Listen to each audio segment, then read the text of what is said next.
Sakė, duosit kažkokį, taip? Mygtuką. Mygtuką. Gerai. O, puiku. Labą dieną. Štai taip, su tuo senu vežimu. Beveik lygiai prieš 2 metus aš išvažiavau į Litexpo rūmų salę ir tai buvo paroda Vaikų šalis. Tas vežimas tikrai yra senas, jame užaugau aš pati, vadinasi, jam daugiau negu 40 metų. Jame užaugo mano vaikai, kuriem dabar 15 ir 11, o važinėja čia trečias mūsų vaikas, vadinasi, mūsų knygutė. Ir ta knygutė gražiai ten pupso savo triušiuko abėcėlę kiek toliau. Ir jinai yra neišvengiamai šitos kalbos ar šito pasakojimo herojė. Bet prasidėjo viskas tikrai ne nuo tos knygutės. Iš tiesų, šiek tiek visuomet prisibijau, kai žmonės pasakoja apie savo patirtį. Nes įtariu, kad asmeninė patirtis būna įdomi ir svarbi tik tai tam žmogui, kuris visą tai pergyveno, patyrė ir kuris daro tam tikras transformacijas savo likime ir savo veikloje. Bet jeigu jums nors truputėlį tai pravers, jeigu jūs nors trupinėlį įkvėps, tai aš būsiu labai laiminga. Todėl, kad mano gyvenimas tikrai nėra toks labai paprastas. Ir kai pradedu galvoti, kaip aš čia nugyvenau tos 45 metus, tai supratau, kad kelią gyvenimo iš tikrųjų renkamės mes patys, nors kai kas sako, kad jį šiek tiek pakoreguoja dievulis. Tikriausia. Bet tikrai žinau, kad taip kaip ir gyvenime, jeigu mes važiuojame didelę autostradą kažkokį tai laiko tarpą, tai po kažkiek laiko labai norės įsisukti į vėsų, jaukų, gražų keliuką su medžio alėja ir gyvenimo kelias turės šiek tiek pasikeisti. Todėl, kad mes negalim lėkti vien tik tai autostrada greičiu, kuris tikrai viršytų 120 km/h. Galbūt po medžio alėjos mes pasirinksime pievos keliuką, kur bus dar ramiau, dar daugiau šviesos ir mažiau dinamikos. O po to mums iš viso pasidarys per daug žalumos ir žolės. Ir galbūt eisime karavanų takais smėlynais arba pasuksime į vandenyno pakrantę. Juk iš tikrųjų tas mūsų gyvenimo greitis, dažnis, aplinkybės, jos keičiasi pačios, tačiau didžiąją dalimi mes jas įtakojame iš tikrųjų savo pojūčiais ir savo pasirinkimu. Ir daugiau aš skaidrių kaip ir neturėsiu. Ir tas pultukas gulės, todėl kad aš tiesiog kalbėsiu. Ir galbūt rodysiu šiek tiek iš seno lagamino. Tas lagaminas važinėja, ne tas, turiu 3 skirtingų dydžių. Šitas pats didžiausias. Tai yra mano močiutės lagaminas. Ir kai pastaruosius 2 metus dažnai nuvažiuoju į mokyklas, bibliotekas pas vaikus, arba tiesiog į triušiuko abėcėlės rytmečius, vaikams sakau, kad šitame lagamine, ir jums lygiai taip pat, tą patį sakysiu, šitame lagamine gyveno mano svajonė. Ir jau tikrai pasakysit, kad keista šteta, nes ne viena svajonė negali tilpti į lagaminą. Jūs teisos. Svajonės tuo metu, kai jos tik tai svajonės, jos vimbia kaip bitės aplink galvą, jos be abejo negyvens lagamine. Ir aš turėjau, būdama maža mergaitė, tokią svajonę rašyti knygą vaikam. Ir netgi kažkur namuose jinai yra tokia mažutė knygytė, sukurta pasaka, turbūt jau ėjau į mokyklą apie viščiuką berniuką ir vištytę mergytę. Tušinuku piešta knygutė. Vadinasi, tai buvo. Ir ta svajonė jinai zvimbė. Bet kai ta svajonė išsipildo, ją tiesiog galima įdėti į lagaminą. Ir dabar sename lagamine gyvena mūsų knyga, o jis galėjo apvirsti, prarado svorio centrą. Ir tai yra mūsų triušiuko abėcėlė. Šitame lagamine gyvena mano sijonėlis. Man buvo 1. Ir mes tada gyvenom pas močiutę kaime. Ir tai buvo maždaug 71, gal 70. Ir buvo labai madingi tokie sijonai, susiūti iš kaproninių kaspinų. Jie atrodė labai puošniai. Ir tai buvo mažoji Juventa, kuriai buvo neįmanoma ištarti savo vardo. Juventa, sutikite. Nelabai paprasta ištarti. Ir matyt, mane vadino Juventytė ir aš save pradėjau vadinti Tytė. Tytė Mikutiutė, Tytė Miku. Ir vadinasi, kai šitai knygutai man prireikia autorės vardo, Juventa Mudė, ne, būtų labai gremėzdiška. Todėl Tytė Miku, sugrįžusi vaikystės pasaulį, buvo idealu. Ir šita knyga yra Tytės Miku triušiuko abėcėlė. Bet iš tikrųjų, aš baigiau labai rimtus mokslus. Mes abu su vyru baigėm istoriją Vilniaus universitete. Po to taip viskas susiklostė, kad pradėjau dirbti žurnaliste, televizijoje. Tai buvo pats įdomiausias darbas. Iki šiol sakau, kad žurnalisto darbas yra pats įdomiausias, jeigu tu gali rašyti apie tai, kas tau tikrai įdomu. Paskui buvo viešieji ryšiai, irgi prie labai svarbių žmonių ir matant visus svarbiausius politinius dalykus, kas vyko tuo metu. Paskui buvo rinkimai, paskui atėjo kitos partijos, daugybė žmonių liko nereikalingi ir pasidarė didelė pauzė. Aš tikrai sužinojau, ką reiškia būti be darbo. Dabar mano balsas sudrebės.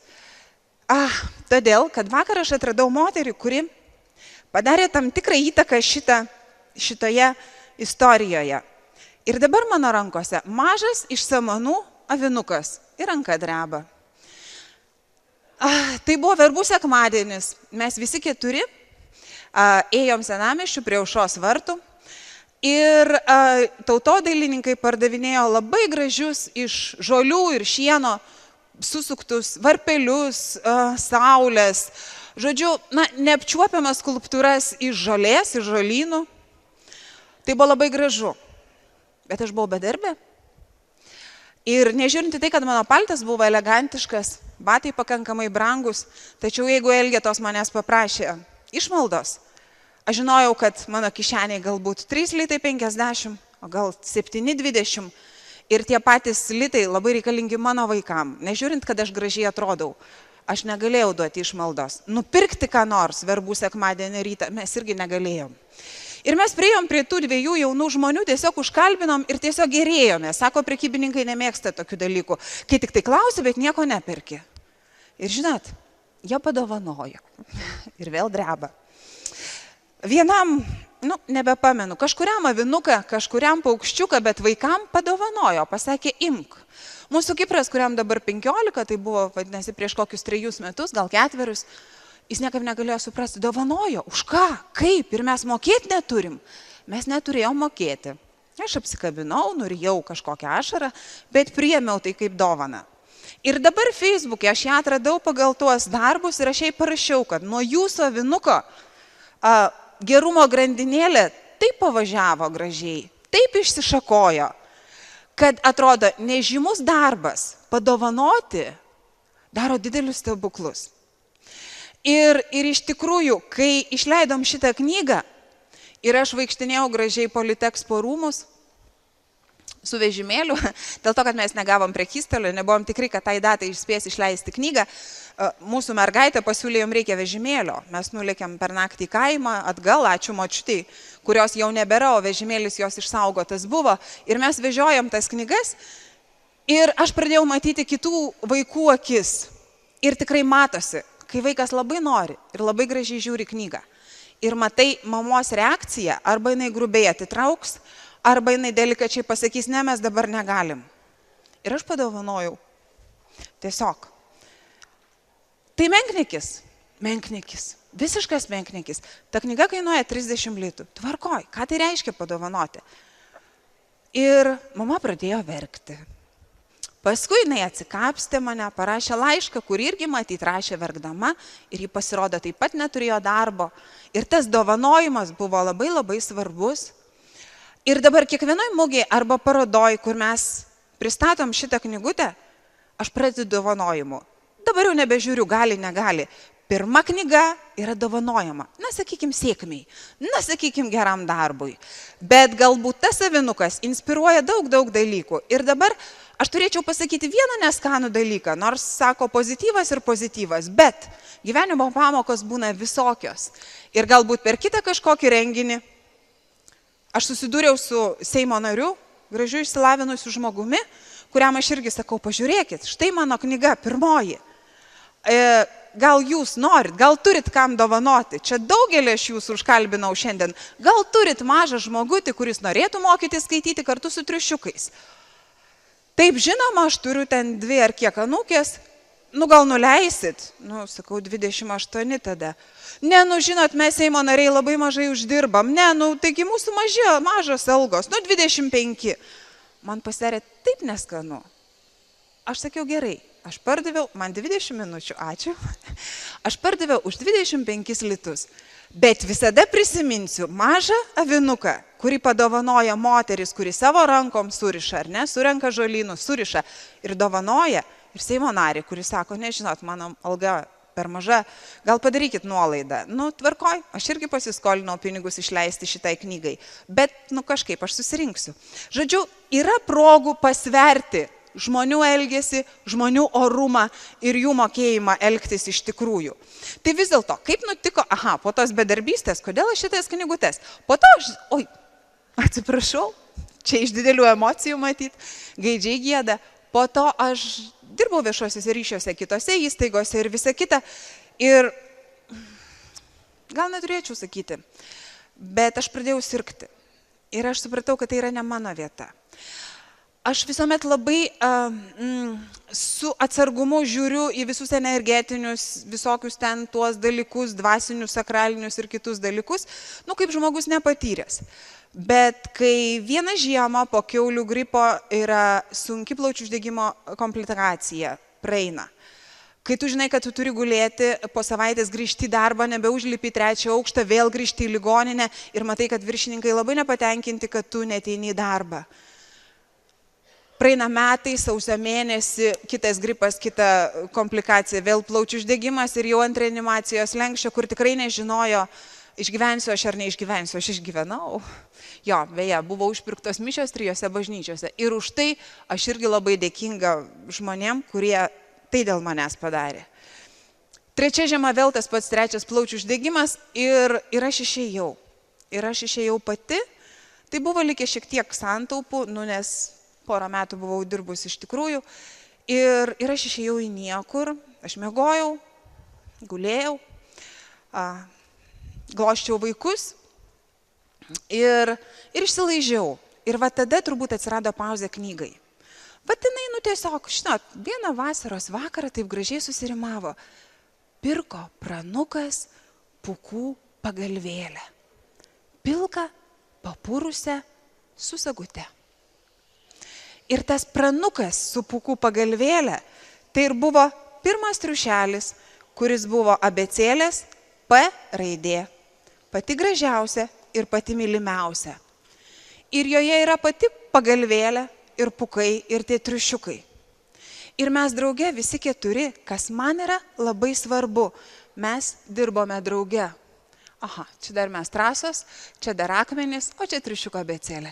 Bet aš noriu palikti šitą nuotrauką, todėl kad jinai yra paskutinė, bet tai esame mes 4.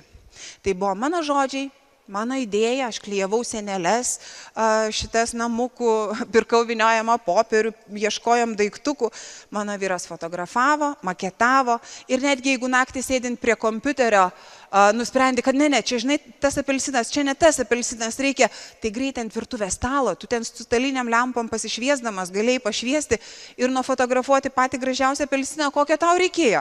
Ir jeigu reikia torto, tobe 3 metų gimtadieniui, vadinasi, nuperki iki tortą, apdrebi jį jogurtu ir yra vienas tortas, apkamšai citrinomis, yra kitas tortas. Žodžiu, tas kūrybinis procesas buvo toks įtraukiantis. Mes taip kaifavom ir aš nebesusirgau. Ir ta žiema praėjo gražiai ir mano plaučiai grįžo į savo vėžes, aš juos išbariau, kad jie negali man trukdyti kurti knygos vaikam. Ir jie paklausė. Ir dabar aš galvoju, kad turbūt 3 žiemos praėjo. Aš nežinau, kaip bus šią žiemą. Aš kiekvieną kartą laukiu to sausio mėnesio nelabojo.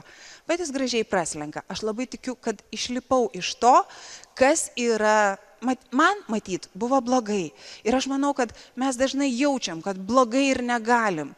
Bet labai baisu pasitraukti.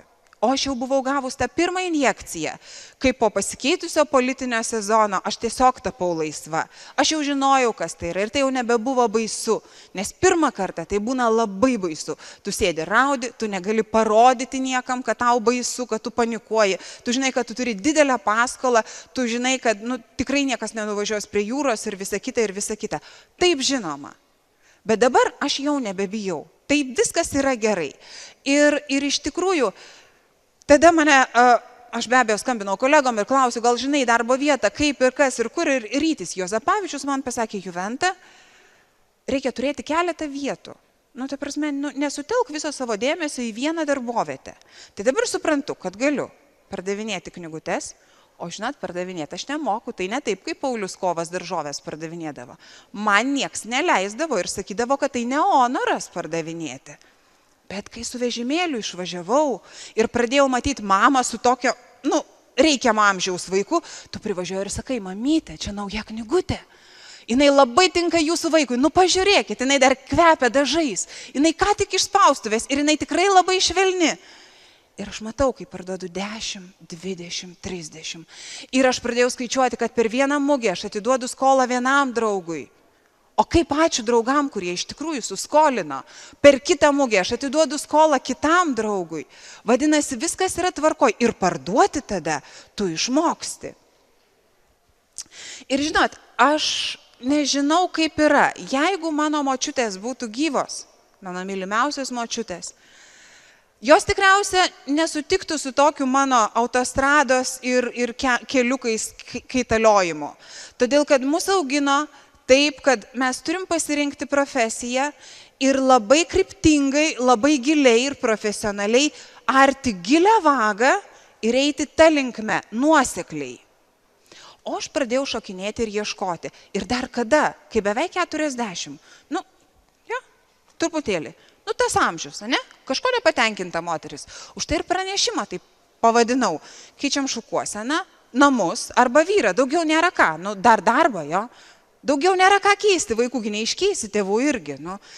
Tai iš tikrųjų patikrinta, šukuosena atgaivina, bet neilgam. Namus keisti, jeigu paskola praktiškai neįmanoma. Vyrą, kad myliu aš jį, negaliu. O profesiją, ėmiau ir pakeičiau. Ir tada man štai kas šoko į galvą.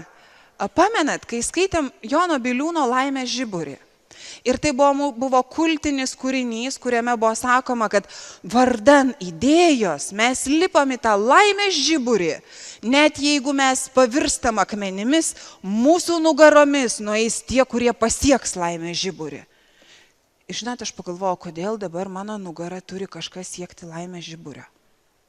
Bet iš tikrųjų, logiškai, jeigu aš dirbu viešuosiuose ryšiuose, sakykime, ar ne, aš rūpinos kažkokių asmenų ar organizacijos gerų vardų, gražiai išvaizda, protingais žodžiais ir visa kita. Tai aš vienas iš tų akmenų, kuriais yra lipama į viršų. Aš taip įsivaizduoju. Ir tai ypač suvokiau tada, kai toj Santariškėse gulėjau.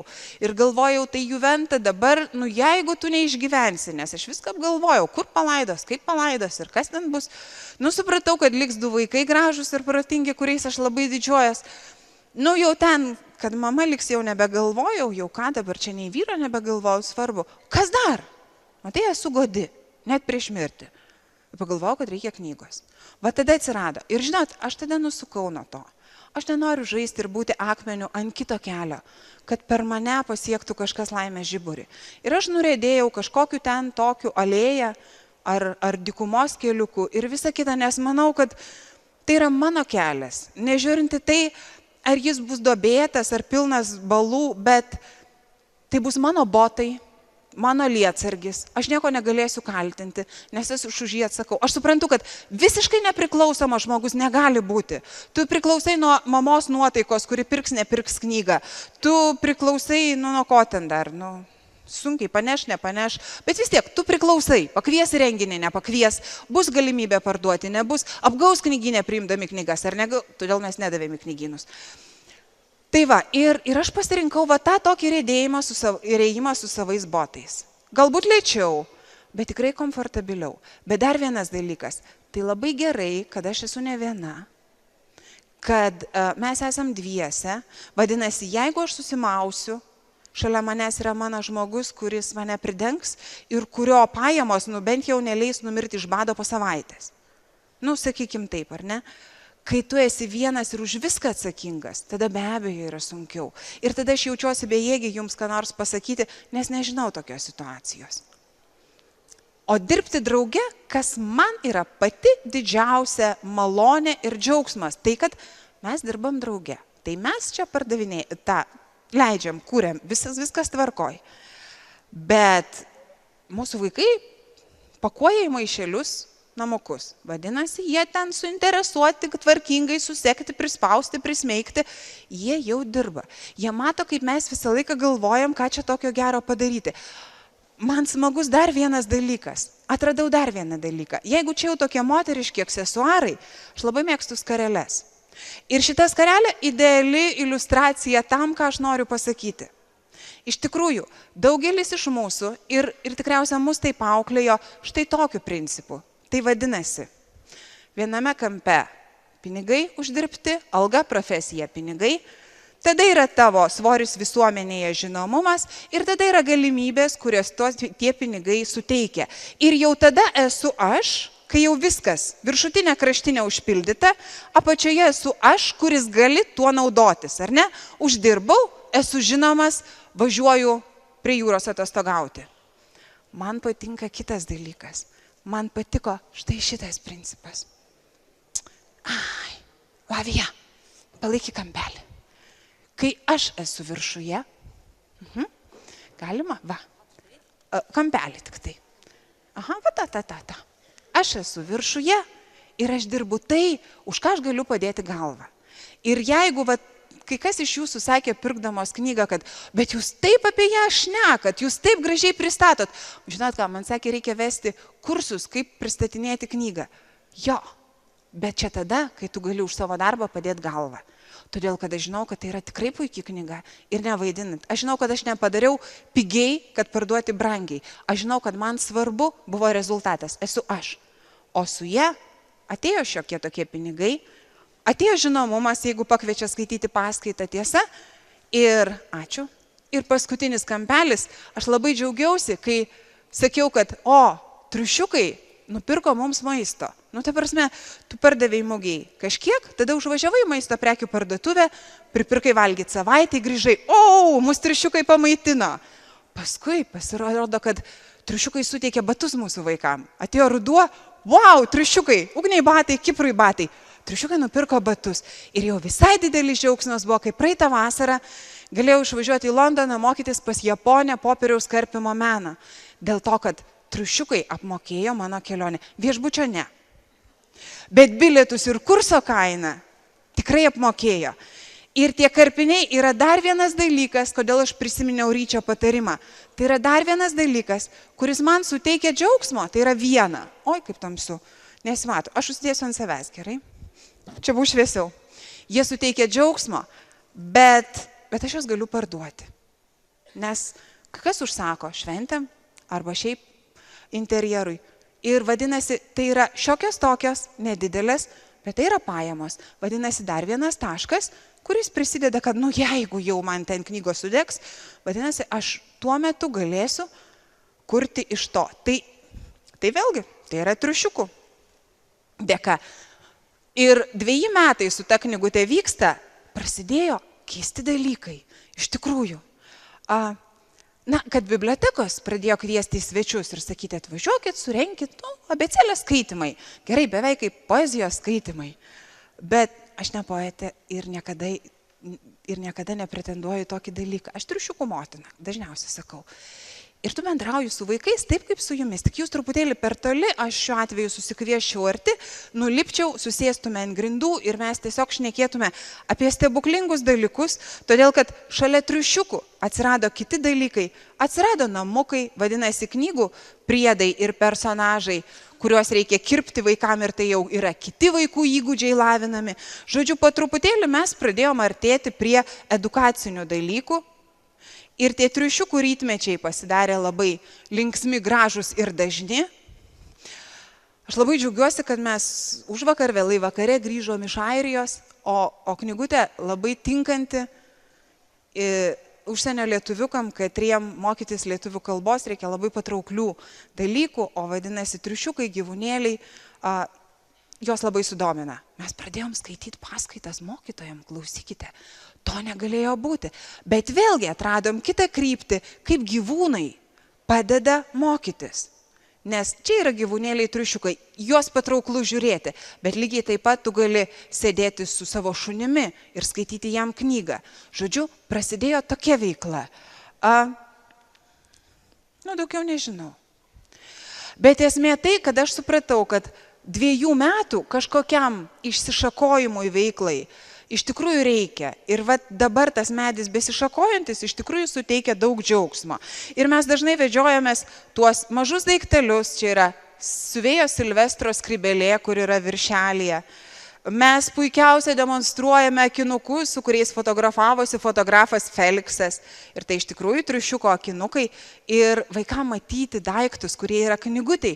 Ir sakyti, kad triušiukus fotografuoti yra labai sudėtinga, jie labai judrus, jie labai laksto. Nutaikyti kadrą, kada jis nušoks nuo virtuvės stalo, ar išliks gyvas, ar neišliks, išvers cukrinę su cukrumi, ar neišvers.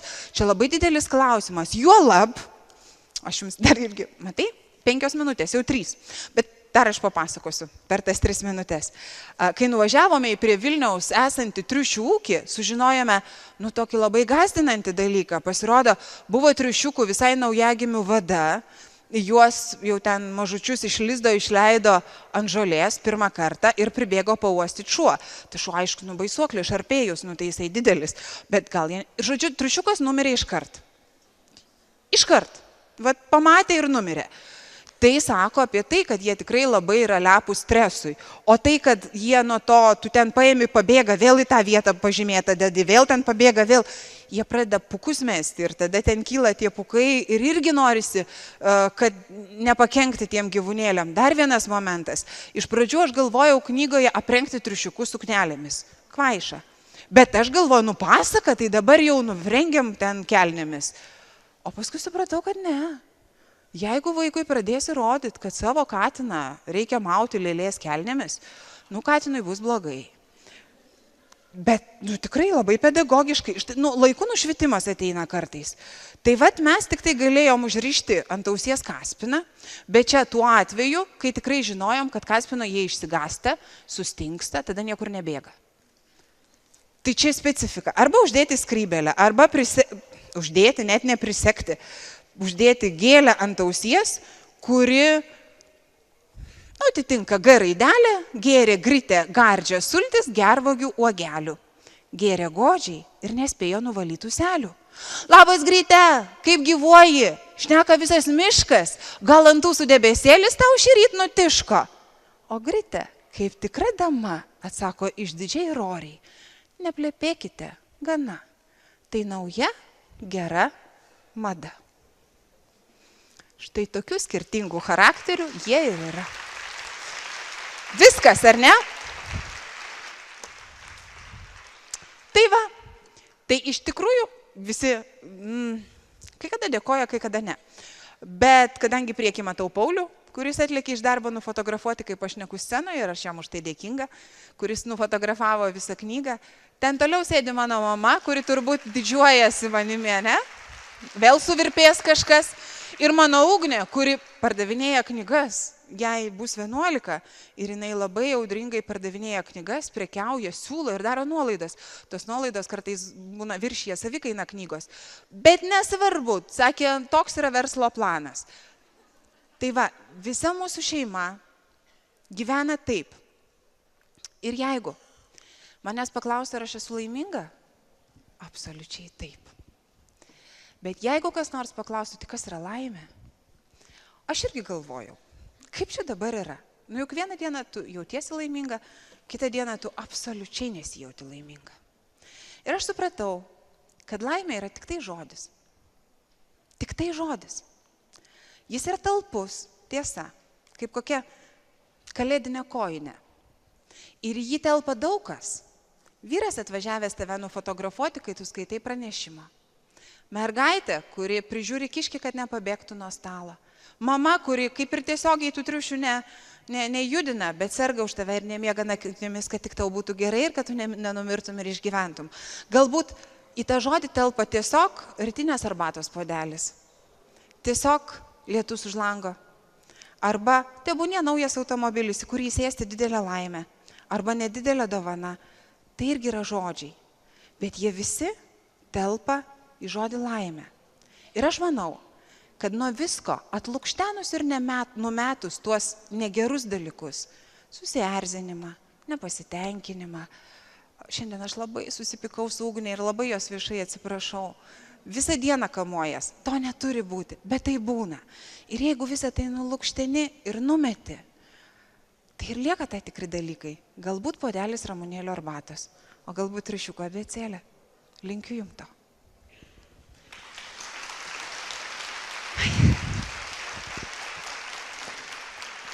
Ačiū, Juventa, už tavo tą gyvumą ir tikrumą. Gal yra klausimų, Juventai?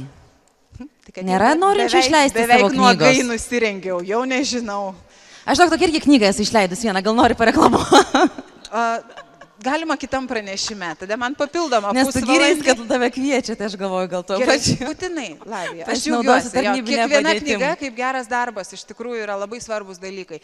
Ypač, jeigu jinai nelabai komercinė. Ačiū tau labai, Juventai.